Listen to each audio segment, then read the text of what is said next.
Subscribe کیجئے قاری ضیاء الرحمن ربانی صاحب کے چینل کو۔ جزاک اللہ۔ السلام علیکم ورحمۃ اللہ وبرکاتہ۔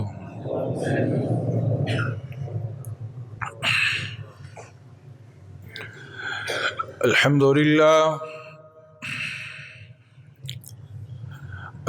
للہ رب العالمین والعاقبۃ للمتقین والصلاة والسلام علی سید الانبیاء والمرسلین،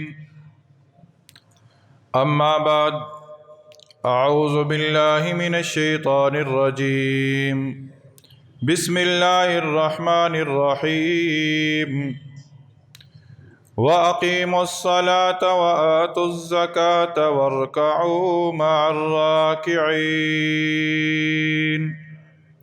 وفي مقام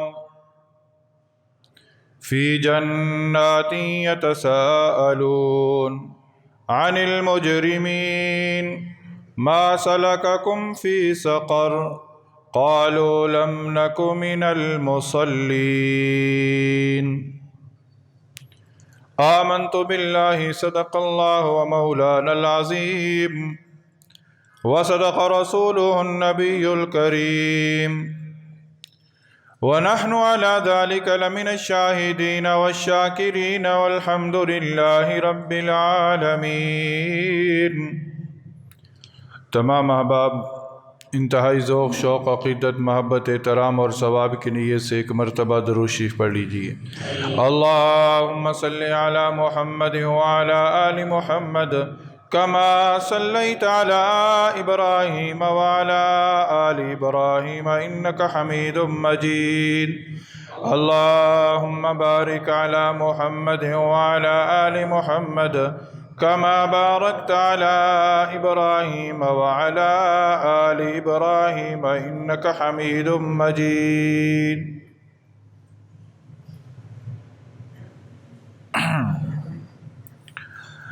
میرے انتہائی واجب الاحترام سامعین اعظم،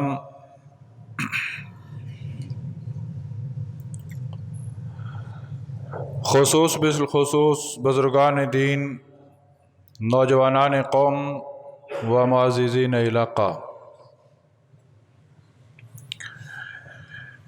گزشتہ جمعۃ المبارک میں آپ حضرات کے سامنے کچھ مسائل کا ذکر کیا تھا۔ چند احباب کی خواہش کہ ان مسائل کو مزید بیان کیا جائے، تو آج کی نشست میں بھی آپ حضرات کے سامنے کچھ مسائل ہی کا ذکر کیا جائے گا، اور اللہ رب العزت کی بارگاہ میں یہ دعا ہے کہ الہ العالمین، تیری توفیق، تیرے کرم، تیرے فضل سے میری زبان سے جتنے الفاظ نکلیں اے خلاق عالم، تو ہم سب کو ان لفظوں پر، ان مسائل پر صدق دل کے ساتھ عمل کرنے کی بھی توفیق نصیب فرما دینا۔ محترم سامعین گرامی قدر، اس کائنات کے اندر جتنی بھی چیزیں ہیں، اللہ رب العزت نے کسی بھی چیز کو بے مقصد پیدا نہیں کیا۔ ہر چیز کا کوئی نہ کوئی مقصد ضرور ہے۔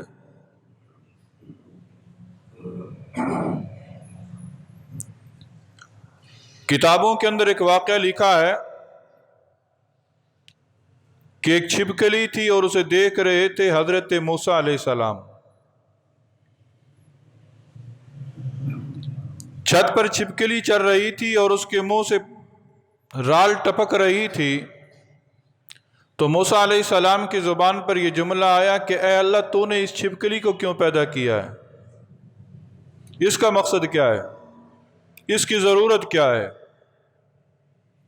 تو اللہ رب العزت نے حضرت موسیٰ علیہ السلام جو کلیم اللہ تھے، اللہ سے کلام کیا کرتے تھے، اللہ رب العزت نے حضرت موسیٰ علیہ السلام کو کہا کہ اے موسیٰ، یہ چھپکلی بھی مجھ سے روزانہ سوال کرتی ہے کہ اللہ تو نے موسیٰ کو کیوں پیدا کیا ہے؟ تو ہر چیز کا کوئی نہ کوئی مقصد ضرور ہے. اللہ تعالیٰ نے کسی بھی چیز کو بے مقصد پیدا نہیں کیا. یہاں تک کہ زمین پہ پڑا ہوا ایک تنکا ہے، اس کا بھی کوئی نہ کوئی مقصد ہے. جب ایک عام سی چیز کہ جس کو رب کہہ رہا ہے کہ میں نے اسے بے مقصد پیدا نہیں کیا، تو یہ حضرت انسان تو اشرف المخلوقات ہے، اسے بے مقصد کیوں پیدا کیا جاتا؟ ہم بے مقصد نہیں آئے اس کائنات کے اندر، ہمارا اس کائنات کے اندر آنے کا کوئی نہ کوئی مقصد ہے. اور مقصد کیا ہے؟ وَمَا خَلَقْتُ الْجِنَّ وَالْإِنسَ إِلَّا لِيَعْبُدُونَ. اللہ رب العزت نے اس مقصد کو خود بیان کیا ہے. فرمایا کہ میں نے جنوں اور انسانوں کو نہیں پیدا کیا صرف اور صرف سوائے اپنی عبادت کے لیے.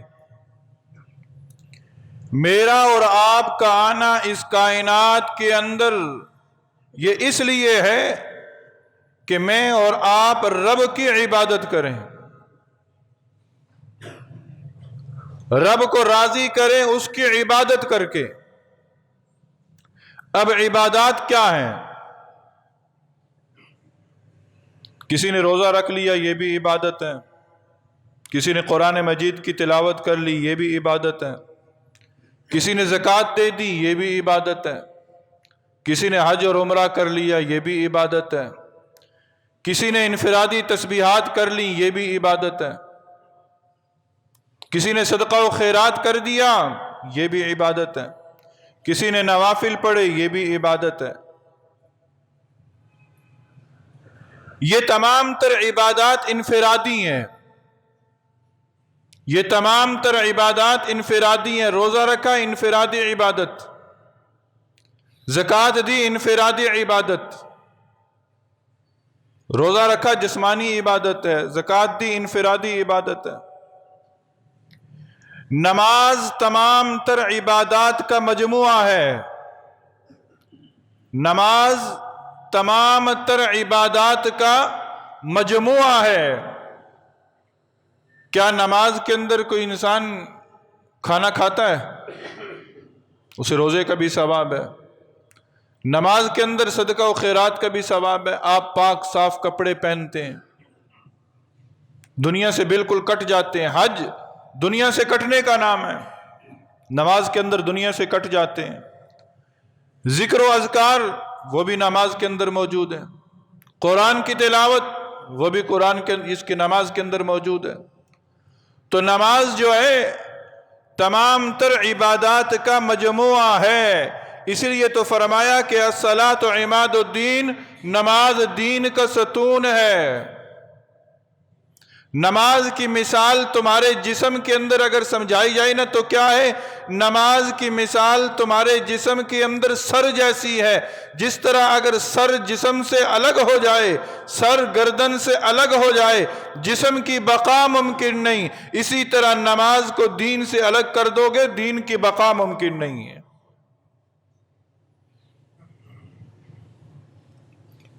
اور اللہ رب العزت نے قرآن مجید فرقان حمید کے اندر متعدد مقامات پر ارشاد فرمایا ہے کہ وَأَقِيمُوا الصَّلَاةَ، نماز قائم کرو. حکم دیا ہے نماز قائم کرو. نماز پڑھنے کا حکم نہیں دیا نماز پڑھو، نماز قائم کرنے کا حکم دیا. کیا مطلب؟ نماز کے آداب کو سامنے رکھ کر نماز ادا کرو.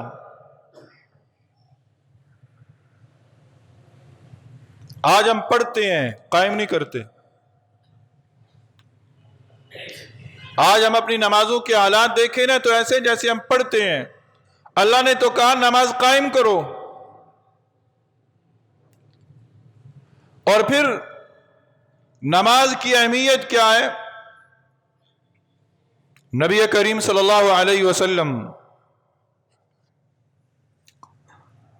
صحابہ سے سوال کرتے ہیں، میرے صحابہ مجھے یہ بتاؤ کہ کسی شخص کے گھر کے سامنے سے نہر بہتی ہو، دریا بہتا ہو، ندی بہتی ہو، اور اس میں وہ روزانہ 5 دفعہ غسل کرے تو کیا اس کے جسم پر کوئی میل کچیل رہے گا؟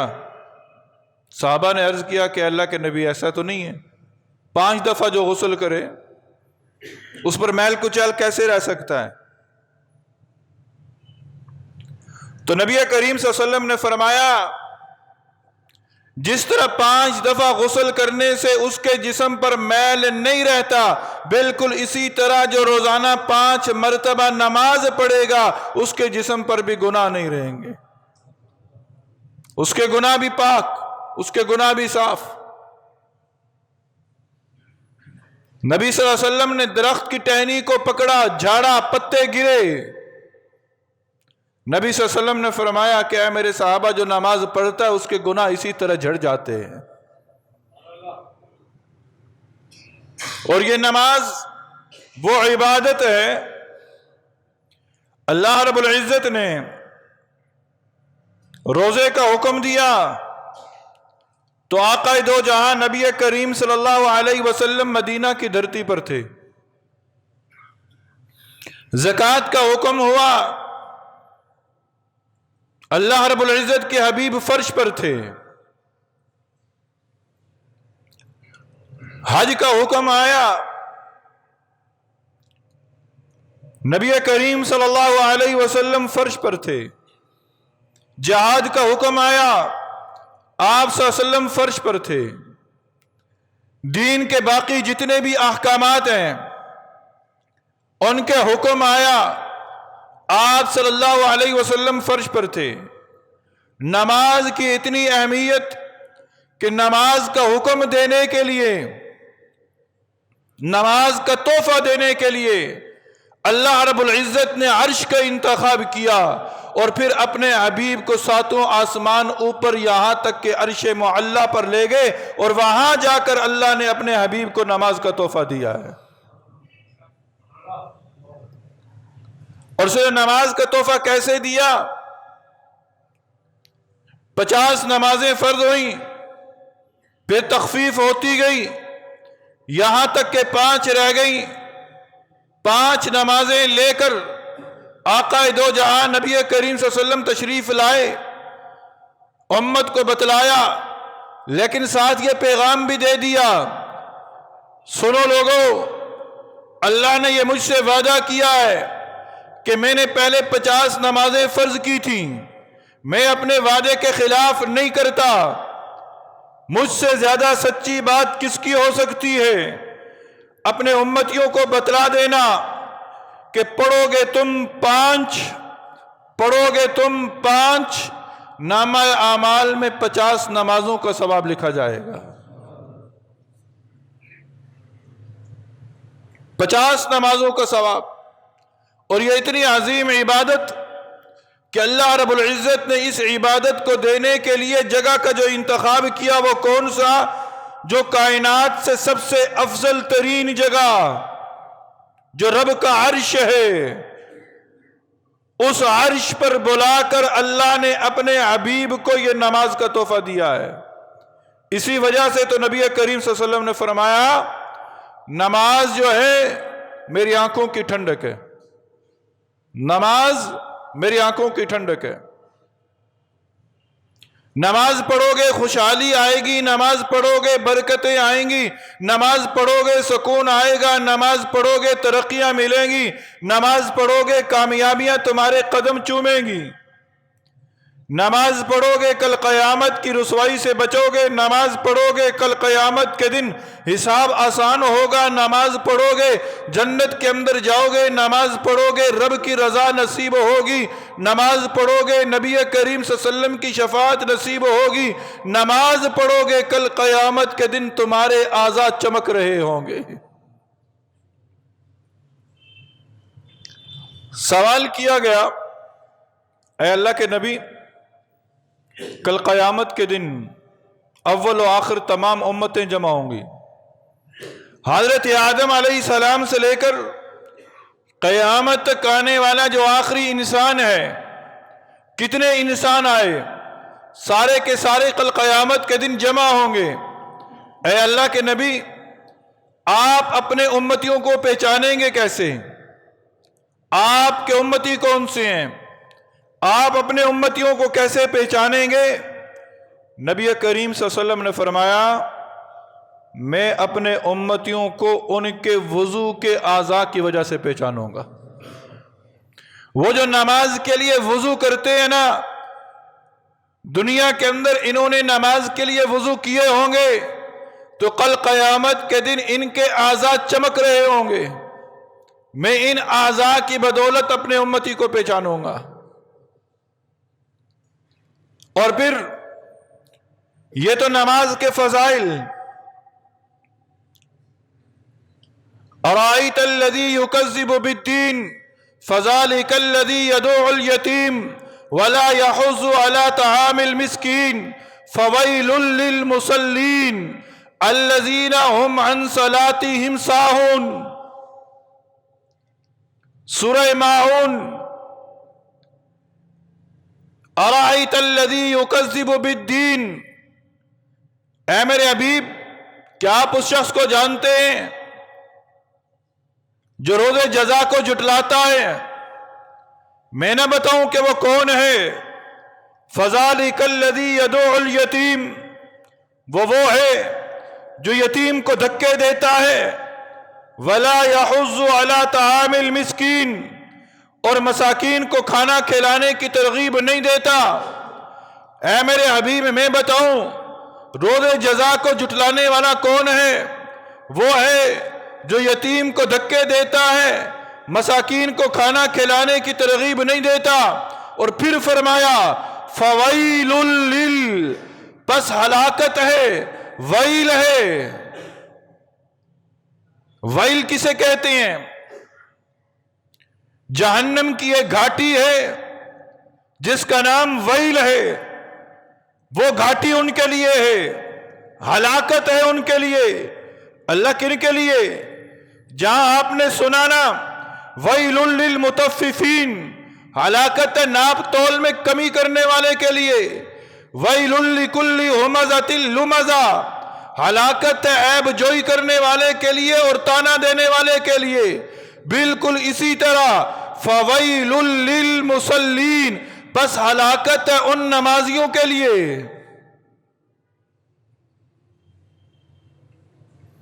یہاں یہ نہیں کہا کہ ان بے نمازیوں کے لیے، ان بے نمازیوں جو نماز نہیں پڑھتے ان کے لیے ہلاکت ہے، بلکہ کیا کہا کہ فویل للمصلین، ان کے لیے ہلاکت ہے۔ کن کے لیے؟ نمازیوں کے لیے۔ اے اللہ کون سے نمازی؟ الذین هم عن صلاتهم ساہون، وہ نمازی جو اپنے نمازوں سے غافل ہیں، نمازوں سے غافل ہیں، پڑھتے ہیں قائم نہیں کرتے، پڑھتے ہیں سیکھ کے نہیں پڑھتے، پڑھتے ہیں نہیں پتا کیا پڑھ رہے ہیں، پڑھتے ہیں مسائل کا علم نہیں، پڑھتے ہیں نہیں پتا کس کے در پہ آ کے کھڑے ہیں، پڑھ رہے ہیں نہیں پتا کس کے در پہ جھک رہے ہیں، پڑھ رہے ہیں نہیں پتا کس کی بارگاہ میں حاضر ہو رہے ہیں، کس کی بارگاہ میں حاضر ہو رہے ہیں۔ یہ ہلاکت ان نمازیوں کے لیے ہے۔ کل قیامت کے دن جنتی جنت میں چلے جائیں گے، دوزخی دوزخ میں چلے جائیں گے۔ ایک پردہ ہوگا، پردہ اٹھے گا، جنتی جہنمی کو دیکھے گا، آپس میں مکالمہ ہوگا۔ آپس میں کیا ہوگا؟ مکالمہ ہوگا۔ سورہ مدثر 29واں پارہ، فی جنات یتساءلون عن المجرمین ما سلککم فی سقر قالوا لم نک من المصلین ولم نک نطعم المسکین وکننا نخوض مع الخائضین وکننا نکذب بیوم الدین۔ جنتی پوچھیں گے جہنمیوں سے کیا وجہ ہے؟ دنیا کے اندر تو تم بڑا صدقہ و خیرات کیا کرتے تھے، دنیا کے اندر تو تمہارا بڑا نام تھا، دنیا کے اندر تو بڑا کاروبار تھا، بڑا جاہ و جلال تھا، لوگوں کے اندر بڑی پہچان تھی، بڑا حلقہ احباب تھا، پھر کیا وجہ ہوئی کہ تم جہنم میں کیوں چلے گئے؟ جہنم میں کیوں چلے گئے؟ سنیے گا، جہنمی کہیں گے 4 وجوہات کی بنیاد پر ہم جہنم میں آئے ہیں۔ 4 غلطیاں تھی ہمارے اندر، 4 جرم تھے، 4 کوتاہیاں تھیں۔ کون سی؟ پہلی، قالوا لم نک من المصلین۔ یہ میری بات نہیں، رب کی بات۔ رب کہہ رہا ہے، جہنمی کہیں گے قالوا لم نک من المصلین، اے جنتیوں ہم نماز نہیں پڑھتے تھے۔ لم نک من المصلین، ہم نماز نہیں پڑھتے تھے۔ ولم نک نطعم المسکین، ہم مساکین کو کھانا نہیں کھلاتے تھے۔ وَكُنَّا نَخُوضُ مَعَ الْخَائِضِينَ، بات بات پر جھگڑتے تھے، بات بات پر جھگڑتے تھے۔ وَكُنَّا نُكَذِّبُ بِيَوْمِ الدِّينِ، قیامت کے دن کا انکار کرتے تھے۔ یہ 4 غلطیاں تھی ہمارے اندر۔ نماز نہ پڑھنا ہمارے اندر تھا، مساکین کو کھانا ہم نہیں کھلاتے تھے، بات بات پر جھگڑتے تھے،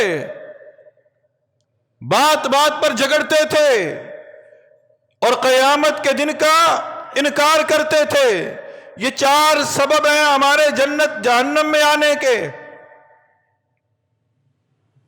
آج موقع ملے، وقت ملے، اپنے آپ سے پوچھ لینا، وہ جہنمی تو 4 عیبوں سے، 4 اسباب سے، 4 کوتاہیوں سے جہنم میں جائیں گے، کیا میں ان راستوں پر تو نہیں چل رہا؟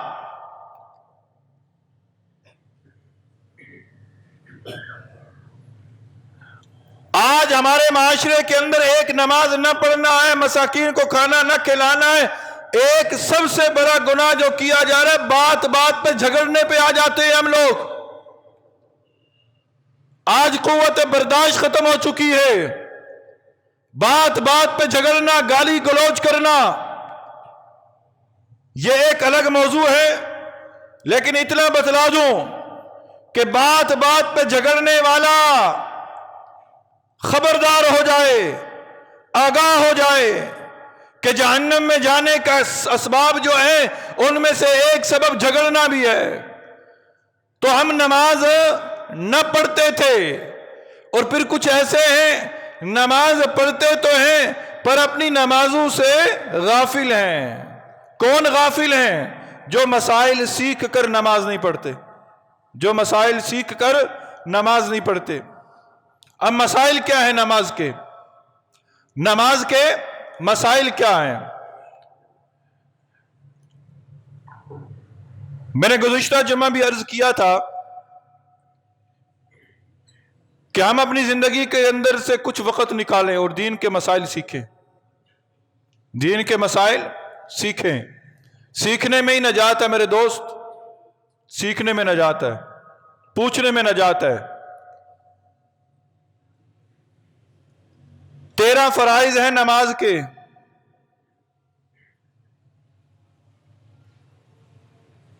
انتہائی معذرت کے ساتھ آج میرا دل چاہ رہا ہے کہ آپ بولیں، کتنے فرائض ہیں نماز کے؟ 13 فرائض ہیں، جس میں سے ہیں 7 شرطیں۔ کتنی شرطیں ہیں؟ 7 شرطیں، اور 6 ارکان۔ کتنے ارکان ہیں؟ 7 شرطیں، 6 ارکان۔ یہ تو آج ہمیں اس طرح یاد ہونے چاہیے جس طرح آج ایک چھوٹے بچے کو ABC یاد کرواتے ہیں۔ لیکن زندگی گزر گئی، بڑھاپے کے اندر قدم رکھ دیا، چلنے سے قاصر ہو گئی، کمر جھک گئی۔ پوچھا جائے نماز پڑھتے ہو؟ ہاں جی پڑھتے ہیں۔ کیسے پڑھتے ہو؟ جیسے لوگ پڑھتے ہیں، جیسے لوگ پڑھتے ہیں۔ یہ نہیں کہ ہم نے سیکھ کر نماز پڑھی ہے، نماز کے اندر خشوع پیدا کرنا چاہتے ہیں، قد افلح المؤمنون، مومنون کی صفات، ایمان والوں کی صفات کو جو رب نے بیان کیا ہے اس میں سے ایک صفت یہ ہے کہ ایمان والے وہ ہیں کہ جو اپنی نمازوں کے اندر خشوع پیدا کرتے ہیں۔ خشوع کس نماز کے اندر ہوگا؟ خشوع اس نماز کے اندر ہوگا کہ جس کے مسائل سیکھ کر ہم پڑھیں گے، جن کے مسئلے کا ہمیں پتہ ہوگا۔ تو نماز کی ہے 7 شرطیں، 6 ارکان،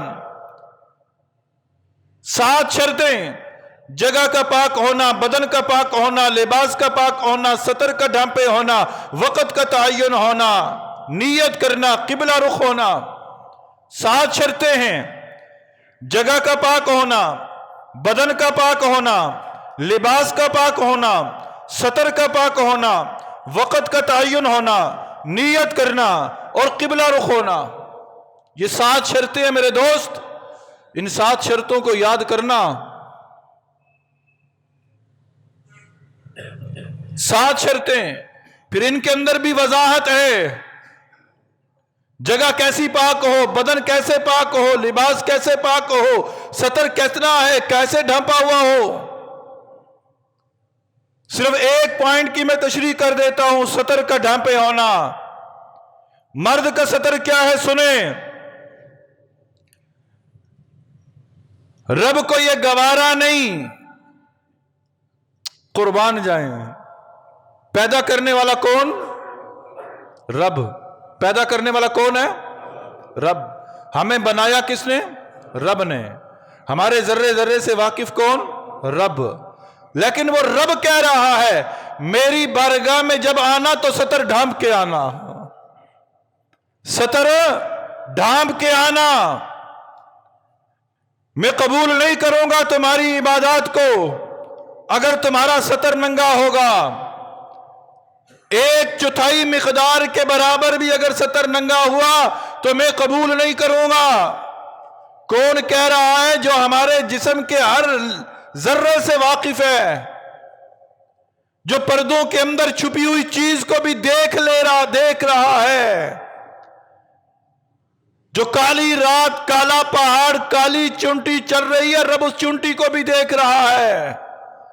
وہ چونٹی جو راستہ بنا رہی ہے، رب اس راستے کو بھی دیکھ رہا ہے۔ کوئی چیز رب سے چھپی ہوئی نہیں ہے، اس کے باوجود وہ رب کہہ رہا ہے میری بارگاہ میں آنا تو سطر ڈھانپ کے آنا۔ جب رب کی بارگاہ میں سطر ڈھانپنا ضروری ہے، مسجد میں آ کر سطر ڈھانپنا ضروری ہے، تو پھر غیر مسجد میں سطر ڈھانپنا کتنا ضروری ہوگا؟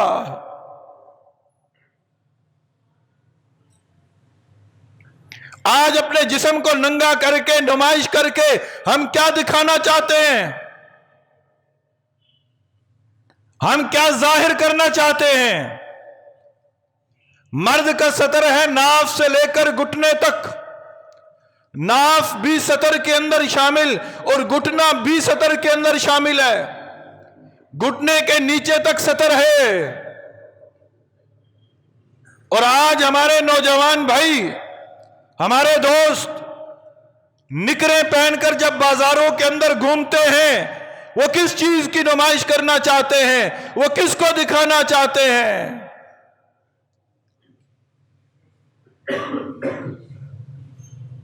حاجی امداد اللہ مہاجر مکی رحمہ اللہ نے اپنے ملفوظات میں لکھا ہے اتنا گناہ کرنا جتنا عذاب سہنے کی سکت رکھتے ہو، اتنے گناہ کرنا جتنا عذاب سہنے کی سکت رکھتے ہو۔ آج ایسا لباس پہنا جاتا ہے کہ جس سے سطر نمایاں ہوتا ہے۔ نبی کریم صلی اللہ علیہ وسلم نے فرمایا قیامت کی نشانیوں میں سے ایک نشانی یہ ہے کہ عورتیں ننگی پھریں گی۔ صحابہ نے پوچھا اللہ کے نبی ننگی کیسے آئیں گی؟ ننگی کیسے؟ نبی کریم صلی اللہ علیہ وسلم نے فرمایا ایسا لباس پہنیں گی کہ جس سے ان کے اعضاء مخصوصہ نظر آ رہے ہوں گے۔ آج عورت تو عورت، مرد ایسا لباس پہنتے ہیں کہ وہ اعضاء نمایاں ہو جاتے ہیں کہ جن اعضاء کو چھپانا ضروری ہے۔ ہم کس کو دکھانا چاہتے ہیں یار؟ ہمیں ہے کیا؟ ہماری اوقات کیا ہے؟ ہماری اوقات تو پانی کا ایک ناپاک قطرہ ہے. ناپاک قطرے پر رب نے میری خوبصورت تصویر بنا ڈالی. میں تو رب کا شکر گزار بندہ کیوں نہ بن جاؤں؟ میں اس کا شکر گزار بندہ کیوں نہ بنوں؟ اور میں ہوں کہ اتراتا پھر رہا ہوں. کیا اوقات تم لوگوں کو بتلانا چاہتے ہو؟ اوقات کیا ہے انسان کی؟ سننا چاہتے ہیں اوقات؟ سنیں، سورہ طارق ہے، 30واں پارہ ہے. فَلْيَنْظُرِ الْإِنسَانُ مِمَّا خُلِقَ مِن مَّاءٍ دَافِقٍ يَخْرُجُ مِن بَيْنِ الصُّلْبِ وَالتَّرَائِبِ. اے حضرت انسان، تو جاننا چاہتے ہے تیری پیدائش کس چیز سے ہوئی؟ خُلِقَ مِن مَّاءٍ دَافِقٍ، اس اچھلتے ہوئے پانی سے ہوئی جو مرد کی پیٹھ اور عورت کے سینے سے نکلا. وہ پانی جو جسم سے نکلے، جسم ناپاک، جسم پہ لگے جسم ناپاک. اس قطرے پر رب نے تیری بہترین صورت بنا ڈالی اور بنا کر کہا جب تو اسلام پورا بازار کے اندر، کرشن نگر بازار کے اندر، لاہور کی سڑکوں پر نکرے پہن کر دندناتا ہے نا، تو رب کا فرمان تیری طرح متوجہ ہوتا ہے، یا ایھا الانسان ما غرک بربک الکریم. اے حضرت انسان، کس چیز نے تجھے رب کریم سے غافل کر دیا؟ کون سی چیز ہے جو تجھے آج نکر پہننے پر مجبور کر رہی ہے؟ اپنے جسموں کو چھپاؤ. جو نکر پہننے کے عادی ہے نا، پھر انہیں کفن کے 3 کپڑے بھی نہ پہناؤ. پھر جب کفنایا جاتا ہے نا، انہیں بھی کہو آج نکر پہنا کر تمہیں کفنا دیتے ہیں. ستر ڈھانپو، ستر ڈھانپو، ستر کا خیال رکھو. تو 7 شرطیں: جگہ کا پاک ہونا، بدن کا پاک ہونا، لباس کا پاک ہونا، ستر کا ڈھانپے ہونا، وقت کا تعین ہونا، نیت کرنا، قبلہ رخ ہونا. 6 ارکان ہیں. تکبیر تحریمہ کا کہنا بہت بڑی غلطی، بہت بڑی غلطی کرتے ہیں کہ جس سے ہماری نماز نہیں ہوتی.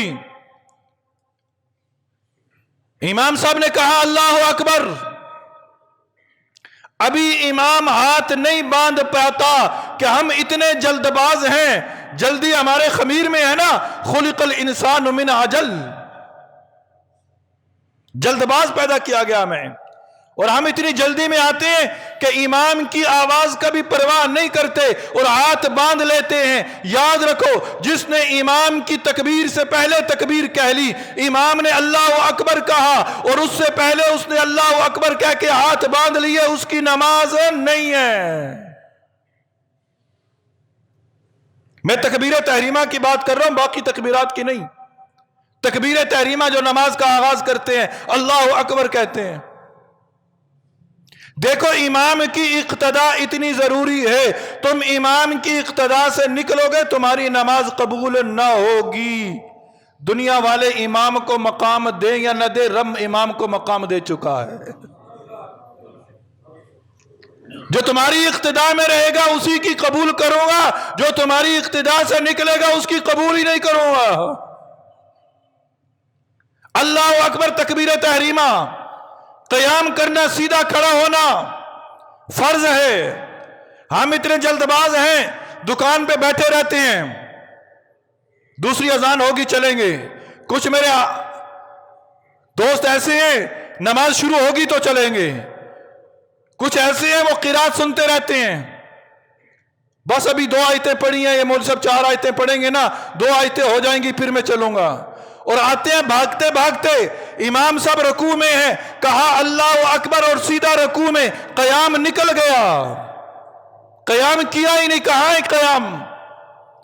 اللہ اکبر کہا، سیدھا رکوع میں، قیام کی شرط پوری نہیں کی. جب قیام کی شرط پوری نہیں کی تو فرض رہ گیا. فرض رہ گیا تو نماز ہوئی نہیں، چاہے تم امام کعبہ کے پیچھے کیوں نہ پڑھ رہے ہو. آؤ اللہ اکبر کہو، سیدھا کھڑا ہو، کمر سیدھی ہو، جسم کے اندر ٹھہراؤ ہو. تھوڑی دیر سبحان اللہ سبحان اللہ سبحان اللہ، اتنی دیر تمہارا جسم کھڑا رہنا چاہیے. پھر اس کے بعد رکوع میں شامل ہو جاؤ. اگر رکوع مل گیا تو رکعت مل گئی، اگر رکوع مل گیا تو رکعت مل گئی. اتنی جلدی تھی رکعت میں ملنے کی تو پہلے اپنے جسم مبارک کو لے کر آتے نا. شریعت کے ساتھ مذاق نہ کرو. پھر رکوع ہے، پہلا فرض تکبیر تحریمہ کرنا کہنا، دوسرا قیام کرنا،